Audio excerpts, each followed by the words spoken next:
कभी सोचा है कि समंदर की शांत लहरों के नीचे असल में वैश्विक राजनीति का कितना बड़ा खेल चल रहा है। आज हम इसी खेल को समझने वाले हैं और इसमें भारत की भूमिका क्या है इस पर बात करेंगे। ये सिर्फ नक्शों और जहाजों की कहानी नहीं है, बल्कि ये हिंद प्रशांत क्षेत्र में भारत के भविष्य की दिशा तय करने वाली एक बेहद अहम रणनीति है। तो चलिए इस दिलचस्प पहेली को मिलकर सुलझाते हैं। देखिए, इस पूरी कहानी को समझने के लिए हम 4 पड़ावों से गुजरेंगे। सबसे पहले तो ये जानेंगे कि आखिर ये हिंद प्रशांत है क्या चीज। फिर हम भारत के नजरिए को समझेंगे कि भारत इसे कैसे देखता है।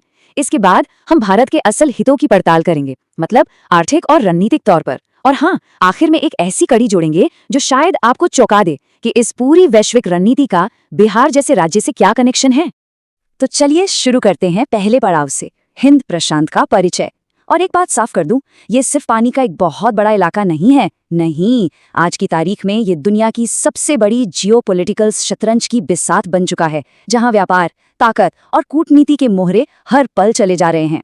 जरा सोचकर देखिए, एक ऐसा समंदर जो अफ्रीका के पूर्वी किनारे से शुरू होता है, पूरे हिंद महासागर और प्रशांत महासागर को अपने आप में समेटता हुआ अमेरिका के पश्चिमी दरवाजे तक पहुंचता है।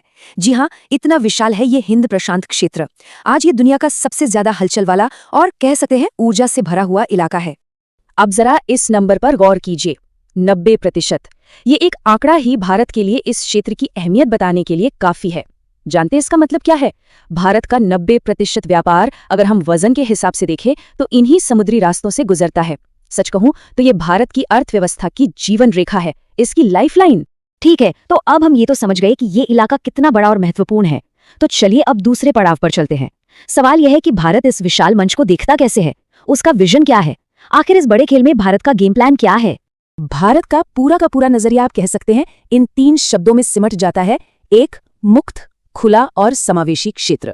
आसान भाषा में इसका मतलब है कि ये रास्ते सबके लिए खुले हों, व्यापार करने की आजादी हो और इस पूरे विकास में किसी एक देश की दादागिरी न चले, बल्कि सबकी भागीदारी हो। और इस विजन की नींव 3 बहुत मजबूत खंभों पर टिकी है। पहला, आसियान देशों को हमेशा सेंटर में रखना। दूसरा, समंदर से जुड़े अंतर्राष्ट्रीय कानूनों का सम्मान करना ताकि कोई भी अपनी मनमानी न कर पाए। और तीसरा, अगर कोई विवाद हो भी तो उसे ताकत से नहीं बल्कि शांति से, बातचीत से सुलझाना। अच्छा, सिद्धांत तो अपनी जगह है, पर अब बात करते हैं जमीनी हकीकत की। इस पूरी सोच के पीछे भारत के असली रणनीतिक और आर्थिक हित क्या हैं? मतलब भारत के लिए इसमें क्या दांव पर लगा है। चलिए इसको समझते हैं। जरा इन आंकड़ों पर नजर डालिए, ये सच में चौंकाने वाले हैं। पूरे दुनिया का लगभग 50% व्यापार और करीब 40% तेल का व्यापार इसी एक क्षेत्र से होकर गुजरता है। तो जाहिर है इन समुद्री रास्तों की सुरक्षा का मतलब है पूरी दुनिया की अर्थव्यवस्था की स्थिरता, और भारत के लिए तो ये और भी ज्यादा जरूरी हो जाता है। देखिए, इस क्षेत्र में एक बड़ा रणनीतिक संतुलन का खेल भी चल रहा है।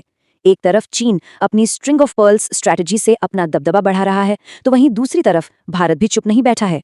वो चाबहार और कोलंबो जैसे बेहद अहम बंदरगाहों में निवेश करके इस पावर बैलेंस को बनाए रखने और अपने हितों को सुरक्षित रखने की पूरी कोशिश कर रहा है। और हाँ, भारत इस खेल में सिर्फ एक खिलाड़ी नहीं है, वो एक जिम्मेदार ताकत यानी एक नेट सिक्योरिटी प्रोवाइडर की भूमिका भी निभाना चाहता है।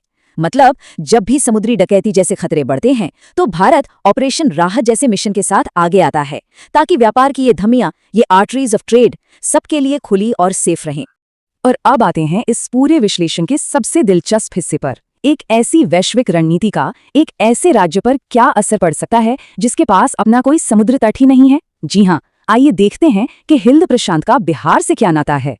मन में ये सवाल आना तो बिल्कुल स्वाभाविक है ना, कि भाई एक जमीन से घिरा हुआ राज्य यानी एक लैंडलॉक्ड स्टेट, उसका हजारों किलोमीटर दूर फैले समंदर से क्या लेना देना हो सकता है। पर इसका जो जवाब है ना, वो सच में आपको हैरान कर सकता है।